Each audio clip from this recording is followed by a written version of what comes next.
नमस्कार किसान भाइयों आज की वीडियो में बात करेंगे गन्ना पछेती बुआई की।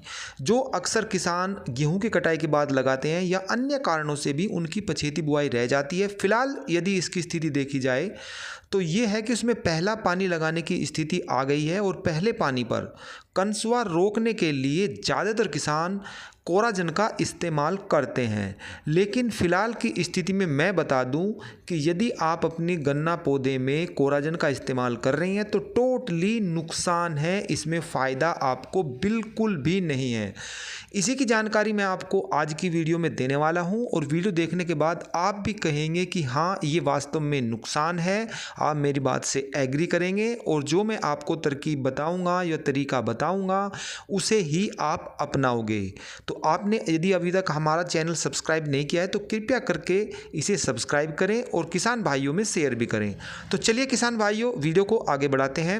इसमें मैं आपको 3 चीज़ें बताऊंगा। एक मोटी मोटी सी चीज़ आपको बता दूं, वैसे आप इसको जानते हैं, जो कोराजन होता है कंसुआ रोकने की एक अच्छी दवाई है और एफएमसी कंपनी बनाती है। 150 ml प्रति एकड़ के हिसाब से इसको लगाया जाता है और इसकी कीमत जो है 1800 से 1850 के बीच में ये आपको मिल जाती है। और उसका जो रिजल्ट है, किसान भाई 3 माह के लिए अपने दिमाग में रखता है कि 3 माह के लिए कंसुआ नहीं आएगा, ये रोगों की रोकथाम करेगी, तो इस उद्देश्य से इतना पैसा इसमें लगाता है। लेकिन स्पेशली दवाई ये कंसुए के ही है। किसान भाइयों, अब एक बात तो रही है, अब दूसरी बात है कि जो एक कंसुआ होता है आखिर क्या होता है, तभी आप पूरी बात को समझ पाएंगे। किसान भाइयों, जो ये सुंडी होती है इसकी 5 पीढ़ी होती है और जो पहली पीढ़ी है इसके आप कनसुआ ही बोलते हैं, अर्ली सूट बोरर इसको बोलते हैं। और ये जो लगती है ज़मीन से थोड़ा नीचे जहाँ नर्म पौधा होता है उसमें ये छेद करके अंदर घुस जाती है और फिर वहीं से ये बाहर भी निकल आती है। जो अंदर की गोब होती है उसको खा जाती है और जो पौधे के बीच की डंडी होती है वो सूख जाती है, जो हमें ऊपर दिखाई देती है। और यदि हम उसको खींच करके देखते हैं तो उसमें से बदबू भी आती है और छोटे छोटे कीड़े भी होते हैं। इन कीड़ों को देखकर ही हम समझ जाते हैं कि ये कनसुआ है, लेकिन ऐसा नहीं है, ये कनसुआ नहीं है। तो सड़न गलन के कारण से वो कीड़े पड़ जाते हैं। जो उसकी सुंडी होती है, जो नीचे जो हम कनसुआ जो होता है, ओरिजिनल जो कनसुआ बीमारी है वो नीचे ही छेद करके नीचे ही वहाँ से निकल चुकी होती है। अब एक बात तो हो गई, ये क्लियर हो गया कि जो नरम पौधा होता है वहाँ पर वो घुसती है, वहीं से वो निकल आती है। अब हमको दवाई का इस्तेमाल जो करना है उसे रोकथाम के लिए ही हम कोरोजन का इस्तेमाल करते हैं, इसीलिए हम इतना पैसा खर्च करते हैं। और ये पहली पीढ़ी होती है, जो इसकी 5 पीढ़ी मैंने बताई हैं सुंडी की, वो पहली पीढ़ी होती है। अब तीसरी जो मेन चीज़ है, मैं क्यों कह रहा हूँ कि इसमें फ़िलहाल आपको लगाने से नुकसान होगा, तो ये नुकसान इसलिए होगा कि फ़िलहाल जो इसकी जो पहली पीढ़ी का टाइम होता है वो लगभग आप समझ लीजिए 20 से 25 दिन ही बचा है। अब फ़िलहाल की स्थिति में गन्ना पौधे में पोरियां बहुत जल्दी बनती हैं। तो जो पौधा आपका फ़िलहाल की स्थिति में है, अब उसमें आप पहला पानी लगा रहे हैं और जो दूसरा पानी लगाएंगे, तो जब भी आप दूसरा पानी लगाओगे तो समझ लो कि 15 दिन बाद आप उसमें दूसरा पानी लगाओगे तो तब तक उसमें पोरियां बन चुकी होंगी। और जब उसमें पोरियां बन चुकी होंगी तब उसको ये नहीं भेद पाएगी।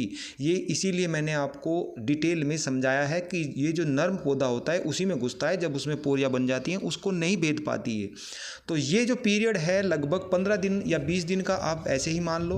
और वैसे भी मैंने आपको बताया कि जो इसकी पहली पीढ़ी का टाइम है वो भी 25 दिन ही है। तो हम जो कंसुआ रोकने के लिए कोराजन का इस्तेमाल कर रहे हैं, महंगी दवाई जो 1850 रुपये प्रति एकड़ का हम खर्चा उठा रहे हैं, वो सिर्फ स्पेशली जो दवाई है कंसुए को रोकने के लिए ही है। और ये हमारी लगभग 20 या 25 दिन आप समझ के चलो, यदि मैं ज़्यादा भी बात करूँ तो 25 दिन समझ के चलो। और इसका जो पीरियड है वो 3 माह के लिए हम इतना पैसा खर्च करते हैं कि भाई कंसुआ 3 माह तक नहीं आएगा। जब 3 माह का समय ही नहीं बचा तो हम पैसा खर्च आखिर क्यों करें। तो इसका फ़िलहाल एक रीज़न ये है, और लाभ आप तब उठा सकते हो तो आप कोरोजन का इस्तेमाल अब मत करो। इसके जगह आप हमले का इस्तेमाल करो। घरडा कंपनी का आता है, लगभग आप समझ लो 700 रुपये के करीब 1 लीटर आ जाता है, 650 रुपये का भी आ जाता है, लेकिन 700 मैंने आपको ज़्यादा से ज़्यादा बता दिया है। इसके अलावा इसमें आप एक NPK 1 kg और लीजिए, लगभग 100 या 150 रुपये का खर्चा आपका वो भी होगा। तो ज़्यादा से ज़्यादा बात मान के चलो, आप ₹850 का खर्चा आपका 1 एकड़ में आ गया। तो NPK भी मिल गया, यानी कि नाइट्रोजन, फास्फोरस और पोटास, 3 तत्व तो आपको गन्ना पौधे में वैसे ही मिल गए। और जो ये घरडा कंपनी का हमला होता है, क्लोरोपाइरीफास प्लस साइपरमेथ्रिन 2 साल्ट इसमें होते हैं, 25 दिन के लिए ये इसको पूरी तरीके से कंट्रोल कर लेता है।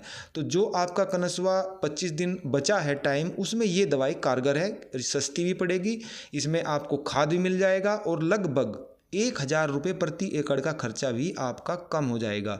इसीलिए मैंने ये वीडियो बिल्कुल डिटेल में बनाई है, सारी चीज़ें आपको समझाई भी हैं। अब जो हमला है ये गरडा कंपनी का है, इसको लगाने का यदि आप तरीका भी मैं आपको बताऊं, कई तरीके बताऊंगा। या तो आप इसकी 1 लीटर प्रति एकड़ के हिसाब से डायरेक्ट स्प्रे कर दीजिए, या 500 ml भी कर सकते हैं। 500 ml भी अच्छा रिजल्ट देती है। 1 लीटर तो मैंने इसकी हाई डोज बताई है। इसके अलावा आप अपने खेत में पानी भरिए, इस 1 लीटर दवाई को आप रेत में मिला लीजिए, और पानी भरे हुए में भी थोड़ा आपको उसमें कसरत ज़्यादा करनी पड़ेगी, मेहनत ज़्यादा करनी पड़ेगी, लेकिन रिज़ल्ट बहुत अच्छा आता है। जब खेत में पानी भरा होता है, रेत में मिलाकर उसमें डाल दीजिए, बहुत ही अच्छा गजब का शानदार रिजल्ट आएगा।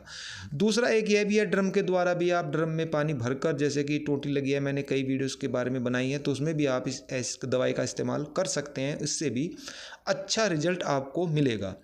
तो किसान भाइयों, मैंने आपको डिटेल में बता दिया है, और मोटी मोटी बात इसकी यही निकल के आई है कि अब फिलहाल जो कनस्वे का टाइम है वो लगभग 25 दिन का है। अब इसमें पोरियां बननी चालू हो जाएंगी, तो कनस्वे में आपको रोकने के लिए 1850 रुपये प्रति एकड़ खर्च करने की ज़रूरत नहीं है। इसकी जगह सस्ता आप क्लोरोपाइरीफास प्लस साइपरमेथ्रिन का इस्तेमाल कीजिए, वो भी कनस्वे को रोक देगा। और इसके साथ आप NPK का पाउच भी लगा दीजिए, क्योंकि पछेती जो ये फसल होती है, इसमें आपको डोज और इधर उधर की बातों का, खुदाई का, जुताई का ज़्यादा ध्यान रखना पड़ता है, तभी आप उसको अपनी अच्छी फसल उससे ले सकते हैं। फिर मिलते हैं, तब तक के लिए सभी किसान भाइयों को नमस्कार।